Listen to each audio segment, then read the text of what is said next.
Tenemos la sección, la columna con Fabricio Machinena. Muy buenas tardes. Buenas tardes, Manu, ¿cómo estás? Saludo a toda tu audiencia. Bueno, ¿cómo anda? ¿Bien?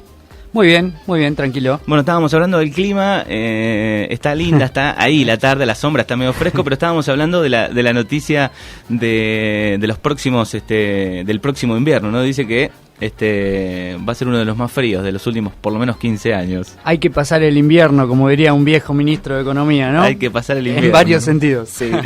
Bueno, el tema de hoy, ¿cuál es el tema del día de hoy? Bueno, estamos en vísperas de un aniversario más del 24 de marzo, ¿no? En alusión al Día por la Memoria, la Verdad y la Justicia. Pero ese tema lo vamos a desarrollar con más amplitud la semana que viene. Y como en historia todo presente es resultado de un pasado, vamos a rastrear en los antecedentes más remotos que existen sobre golpes de Estado en la Argentina, que fueron particularmente los golpes de Estado que existieron durante todo el siglo XX a partir del año 1930, que fue el primer golpe de Estado, ¿sí? 1930. Lo curioso, Manu, es que muchas veces cuando se han producido los golpes de Estado han sido denominados revolución. Por ejemplo, el golpe de Estado del 30 inicialmente fue conocido como la Revolución del 30, pero justamente acá hay que hacer la primera diferenciación conceptual entre lo que es una revolución y lo que es un golpe de Estado. Muchas veces se utilizan como sinónimos, pero no tienen nada que ver. Bien. ¿Sí? Así que bueno, arrancamos con el 30 y ¿cómo fue esa revolución? O golpe de Estado. Golpe de Estado, exactamente, porque revolución siempre es cuando es desde abajo hacia arriba. Una revolución es cuando un grupo de civiles, por las razones que fuera, deciden organizarse, armarse y tomar el poder para producir un cambio notorio, ¿sí? En cambio, el golpe de Estado es diferente, porque es más bien desde arriba hacia abajo. ¿Por qué desde arriba hacia abajo? Porque una parte integrante del Estado, como son las Fuerzas Armadas, decide tomar el poder, no para cambiar todas las estructuras existentes, sino para simplemente cambiar el gobierno porque no es de su apetencia, por así decirlo, ¿no? Así que una vez hecha esta primera distinción, ya podemos ir desarrollando los diferentes golpes. Otra cuestión también a desandar es que golpe militar también está de alguna manera mal aplicado para lo que fueron los golpes de Estado en la Argentina, porque salvo uno, que fue el de 1943, que después ya vamos a puntualizar también en ese sí fue un golpe puramente militar, el resto de los golpes siempre fueron cívico-militares, porque de alguna manera hubo apoyos civiles muy importantes detrás de esos golpes de Estado para que los militares puedan tomar el poder y exista un respaldo para que se puedan mantener, ¿no? De hecho, detrás de los golpes cívico-militares de la Argentina casi siempre están los mismos actores, ¿eh? Andan los mismos. Son corporaciones muy fuertes. Las corporaciones son grupos de poder que, si bien no son elegidos por la gente democráticamente, están ahí, tienen mucho poder. Tienen una influencia muy notoria, sí. Bien haces en puntualizar sobre eso. Obviamente las Fuerzas Armadas ya son una corporación en sí misma, ¿no? Que son los brazos ejecutores de cada uno de estos golpes de Estado, pero como te decía, siempre en estos bailes los bailarines son los mismos. Por ejemplo, fue sectores económicos muy fuertes del empresariado. Por ejemplo, en el caso de lo que hace a grandes terratenientes nucleados en la sociedad rural argentina, grandes industriales nucleados en la UIA, la Cámara de Medios de Comunicación, ¿no? Que van a tener una trascendencia cada vez notoria golpe a golpe de Estado, como vamos a ver nosotros, y un actor que, si bien uno en la actualidad no lo podría identificar de esa manera, la Iglesia Católica Argentina va a tener una trascendencia fortísima, sobre todo en un golpe militar en particular, que fue el del 55, conocido como Revolución Libertadora, que también vamos a contar cuál fue la gran influencia de la Iglesia en ese golpe. Claro, porque uno dice golpe de Estado y ya se imagina rápidamente solamente una fuerza, ¿no? O un sector, pero sí, son muchos los que influyeron o influyen, ¿no? En este caso, bueno, lo de la Iglesia también es increíble. Totalmente. ¿En qué coinciden todos estos sectores que tienen una ideología más bien conservadora, opuesta a los grandes cambios sociales y económicos, y justamente van a tratar de obstruir a todos aquellos gobiernos que por ahí aspiren a producir cambios más fuertes, ¿no? Bien. Bueno, Vayamos al primer golpe de Estado que tenemos, el del año 1930, el día 6 de septiembre, ¿sí? Y fue dado por un militar llamado José Félix Uriburu, que va a derrocar al presidente don Hipólito Yrigoyen, ¿sí? Yrigoyen, bueno, algún día tendremos que hacer un especial porque es una personalidad que deja mucha tela para cortar.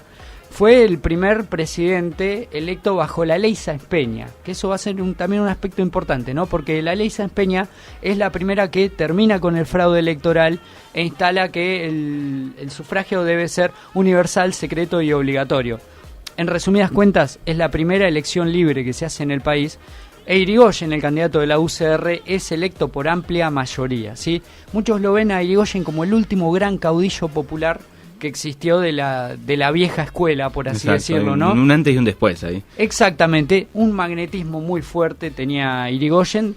Gana un primer periodo presidencial, dura 6 años. En aquel entonces los presidentes no se podían postular a reelección, por lo tanto, ni bien cesa su primer mandato en 1922, es seguido por otro presidente radical que se llama Alvear. Cuando termina el mandato de Alvear en 1928, a Yrigoyen lo vuelven a elegir. Es uno de los primeros presidentes argentinos que es electo 2 veces. 2 veces. ¿No? Bueno, así que en el año 1928 asume don Hipólito Yrigoyen. Pero acá se empiezan a complicar algunas cuestiones, ¿sí?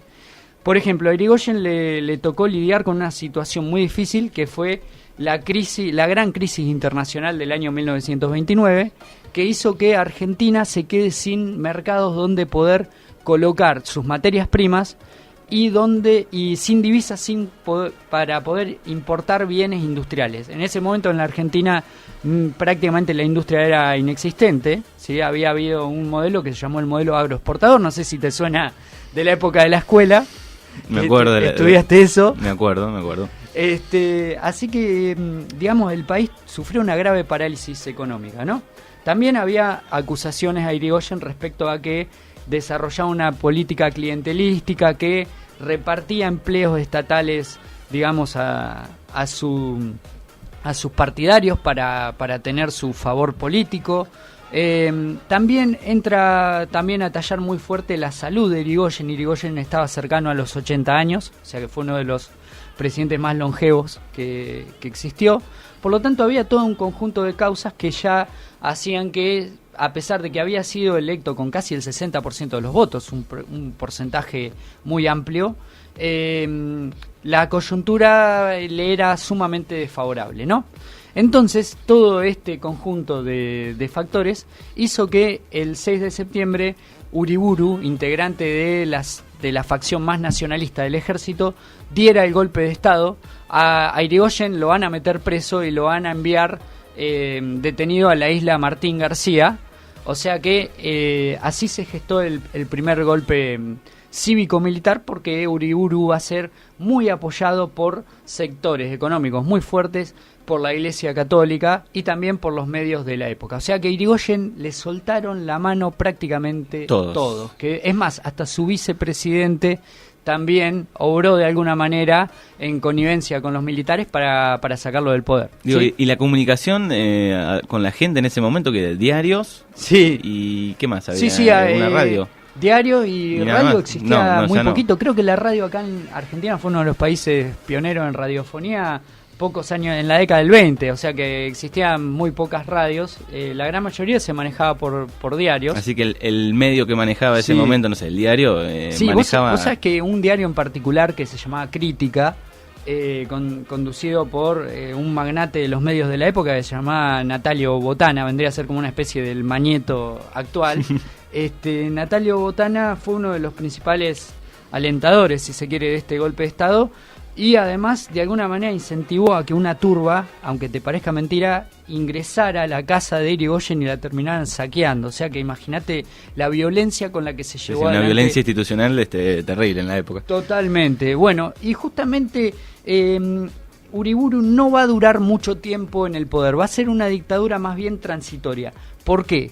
Porque Uriburu de alguna manera tenía pensado en hacer una dictadura a la italiana, que en ese momento hacer una dictadura a la italiana era replicar el régimen fascista de Benito Mussolini en Italia. no va a contar con grandes consensos de sus camaradas dentro del ejército, también le van a soltar la mano de alguna manera, y Uriburu no va a tener más escapatoria, encima con una crisis económica que seguía avanzando, que llamar nuevamente a elecciones. Solo que en esas elecciones se va a reinstaurar lo que era conocido como el fraude electoral. O sea, otra vez elecciones con trampa para que ganen siempre los mismos de siempre. De hecho, ese periodo que se inaugura en 1930 es conocido como la década infame. Infame en el sentido de que es una década muy poco digna de elogiar, porque fue una época que dio lugar a gobiernos fraudulentos, abuso de poder, empiezan las torturas a los detenidos por cuestiones políticas, corrupción, más crisis económica, se crean las primeras villas miserias en la Argentina, o sea que va a ser una década sumamente nefasta, ¿no? Y que se va a cortar con el próximo golpe de Estado al cual vamos ya mismo, que es el golpe de Estado del 4 de junio de 1943. De ahí pasamos al 43. Exactamente, sí. 4 de junio de 1943. Resulta que para entender bien por qué se produce este golpe de Estado, hay que entender más que nada las cuestiones de qué estaba pasando en el mundo en ese momento, ¿sí? Año 1943, tenemos la Segunda Guerra Mundial en pleno curso. Resulta que Argentina hasta ahí se estaba manteniendo neutral porque les convenía en términos económicos para, al no identificarse con ninguno de los bandos, poder seguir comerciando libremente sin que sus barcos sean atacados, ¿no? Los barcos que mandaban acá con provisiones, ¿no? Uh-huh. Pero ¿qué pasaba? Estados Unidos ya había entrado en guerra y estaba presionando muy fuerte a los países de Latinoamérica para que le declararan la guerra a Alemania y se sumaran al bando de los aliados, ¿sí? Acá en la Argentina había un presidente que se llamaba Castillo. Castillo en ese momento había sido electo, como todos los gobernantes de la década infame, mediante trampa, o sea, mediante fraude electoral, y estaba muy identificado con el capital norteamericano. Parece ser que en cualquier momento Castillo le iba a hacer caso a los muchachos del norte e iba a hacer que Argentina le declarase la guerra al eje, ¿sí? Pero ¿qué pasaba? Los militares argentinos eran más bien de una ideología nacionalista y más que del lado de los aliados se sentían más cercanos ideológicamente al bando del eje, o sea, se identificaban más con la Alemania nazi y la Italia fascista, ¿sí? Por eso, ante los rumores de que inminentemente Castillo iba a declarar la guerra y Argentina iba a entrar en la guerra en contra de Alemania, ellos se adelantaron de alguna manera y decidieron tomar el poder por la fuerza. Fue el primer golpe de Estado netamente militar, porque acá no se van a mandar solos los militares, no van a tener ningún apoyo de tipo civil, ¿sí? Y ahí hacen que ese gobierno no vaya a la guerra con Alemania. Exactamente, no vaya a la guerra de momento, te digo de momento, porque Argentina ya declara la guerra muy tardíamente, cuando ya Alemania está prácticamente derrotada, y lo hace, digamos, para no quedar mal ante el mundo, por así decirlo, ¿no? Para no quedar mal parado para el mundo que se venía. Pero sí, en ese momento los militares deciden que no quieren entrar en guerra, que Argentina tiene que seguir siendo neutral, y por eso hacen este golpe de Estado del 4 de junio de 1943, ¿sí? Dentro de los militares que hacían este golpe de Estado, hay un grupo de jóvenes oficiales que integran un grupito que se llama el GO, ¿sí? El Grupo de Oficiales Unidos. Dentro de ese grupo hay un coronel que tiene muchas ambiciones políticas, que se empieza a destacar, que se empieza a vincular con los sindicatos y con los sectores obreros, y que va a ser el coronel Juan Domingo Perón, ¿sí? Durante esta dictadura, iniciada el 4 de junio de 1943, Perón va a ocupar el cargo de, primero es Dirección Nacional del Trabajo, más tarde se eleva al rango de Secretaría y finalmente termina siendo Ministerio de Trabajo, ¿sí? En ese lapso Perón va a construir su carrera política, va a pasarlo después se va a pelear con los mismos militares, con Farrell, que era en ese momento el presidente. Los obreros van a hacer el famoso 17 de octubre, esa manifestación en apoyo a Perón, porque lo habían metido preso. Uh-huh. Va a construir su carrera y va a ganar finalmente las elecciones de 1946. ¿Sí? O sea que del 43 al 46... Exactamente, o sea que, digamos, la presidencia de Perón va a ser como una especie de continuidad del golpe de Estado del 43. Bueno, lo demás no vamos a puntualizar, otro día seguramente lo vamos a ver con más profundidad, pero Perón va a desarrollar sus 2 presidencias, ¿sí? Va a ser electo 2 veces para ocupar la presidencia de la Nación, y ya en el año 1951 Perón también va a sufrir el primer intento de golpe de Estado. En ese momento lo va a intentar un general llamado Benjamín Menéndez, ¿sí? Ese golpe de Estado va a fracasar porque Perón todavía tenía de su lado algunos aliados adentro. Exactamente, los militares todavía le respondían, ¿sí? No te olvides, Manu, que Perón hizo toda una carrera militar, empezó siendo coronel y después, ya al momento de asumir la presidencia, era general, ¿sí? Entonces todavía en el 51 Perón cuenta con apoyo y con militares aliados. Eso sí, ya en la segunda presidencia de Perón, ya esa lealtad de alguna manera se va a empezar a resquebrajar. Perón va a tener muchos problemas. El segundo plan quinquenal, que es su segundo plan económico, va a fracasar por la enorme sequía que había en ese momento. Va a tener grupos políticos que cada vez van a ser más opositores, pero lo que va a determinar el gran conflicto que va a tener Perón va a ser la actitud de la Iglesia Católica, ¿sí? Y vos dirás, ¿y acá la Iglesia qué rol juega? ¿Qué tiene que ver? Bueno, había toda una competencia entre la Iglesia Católica y el peronismo, ¿sí? Digamos, tenía un rol muy importante por esa época la Iglesia. Seguramente desde el punto de vista ideológico y en la influencia política mucho más que ahora. Nuestra sociedad actual es mucho más laica en ese sentido, pero hasta ese entonces la Iglesia jugaba un rol sumamente fuerte desde la política. En la primera presidencia de Perón, la Iglesia y Perón van a ser aliados. De hecho, Perón restaura la educación religiosa en las escuelas del Estado, ¿sí? Uh-huh. O sea que se van a llevar muy bien. El gran problema va a ser que de alguna manera cuando el peronismo desarrolle todas sus políticas sociales, la Iglesia va a sentir que se está metiendo en su terreno. Y por el otro lado está la figura de Eva, ¿sí? La Iglesia Católica, por ejemplo, cuando veía que Eva tenía la Fundación Eva Perón y toda la labor de ayuda social, sentía que de alguna manera le estaba quitando el terreno en el que ellos se habían desenvuelto hasta ese entonces. La figura de Eva empieza a ser vista como una especie de santa pagana, por así decirlo, ¿no? Entonces eso va a generar un distanciamiento cada vez mayor hasta que la Iglesia ya empieza a todos los opositores que tenía el peronismo, los empieza a nuclear detrás suyo y finalmente convencen a los militares, que terminan dando el golpe de Estado conocido como Revolución Libertadora. Este golpe de Estado va a tener 2 etapas. La primera etapa es la del 16 de junio de 1955, que va a ser seguramente uno de los días más negros de la historia argentina, ¿sí? Por lo general no se habla mucho de ese episodio, pero fue un episodio gravísimo. Aviones de la Marina de Guerra bombardean la mismísima Plaza de Mayo. Se me viene esa imagen en blanco y negro, terrible. No sé, Manu, si habrás visto fotos de esos bombardeos, pero parecen fotos de la Segunda Guerra Mundial. Sí, un video me acuerdo, se me viene. Destrucción, muerte, algunas galerías de la Casa Rosada quedan hechas escombros. A Perón lo logran sacar minutos antes del bombardeo, pero no logran desalojar la plaza. Era un día común y corriente, era sobre el mediodía, a las 12:40. Habían ido micros con niños que iban a conocer la Casa Rosada, que lamentablemente quedaron bajo el bombardeo de los aviones de la Marina. Bueno, fue un gran desastre, quedaron 300 muertos. Por eso mismo, gracias a Dios, uno le parece impensado hoy en día, pero en esa época eso pasó. Los aviones tenían tenían pintada la insignia Cristo vence, ¿no? Como si Cristo pudiese llegar a estar de acuerdo con semejante crueldad, ¿no? Sí, es increíble y tal vez no esté tan recordado, tan mirado, ¿no? Sí. Esa parte. Y cómo influye la forma de ver la historia, ¿no? Porque me acuerdo que en los libros que nosotros tuvimos que estudiar para la universidad, no me olvido más, el autor se llamaba Tulio Alperín Dongui, uno de los historiadores argentinos más renombrados, y los bombardeos de Plaza de Mayo los relataba como al pasar, ¿no?